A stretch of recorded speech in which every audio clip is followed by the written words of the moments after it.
ఏపీలో పెట్టుబడులకు పారిశ్రామికవేత్తలు ఆసక్తి చూపుతున్నారు.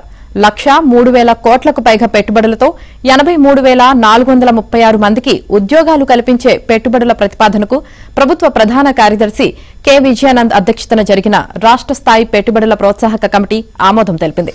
ఇక రాష్ట్రంలో ఇన్ఫర్మేషన్ టెక్నాలజీ, ఎలక్ట్రానిక్స్ రంగంలో భారీ పెట్టుబడులు పెట్టేందుకు ప్రపంచ శ్రేణి సంస్థలు ముందుకు వచ్చాయి. 22,976 కోట్లతో కర్నూలు జిల్లా ఓర్వకల్లు మెగా ఇండస్ట్రియల్ క్లస్టర్లో స్థాపించే ఇండి చిప్ సెమీకండక్టర్ ప్లాంట్ ఏర్పాటుకు ఎస్ఐపిసి ఆమోదం తెలిపింది. ఈ సంస్థకు ఎకరా 10 లక్షల చొప్పున 150 ఎకరాలు కేటాయించాలని నిర్ణయించింది. ఈ ప్రాజెక్టు వల్ల 1,241 మందికి ఉద్యోగాలు లభించనున్నాయి.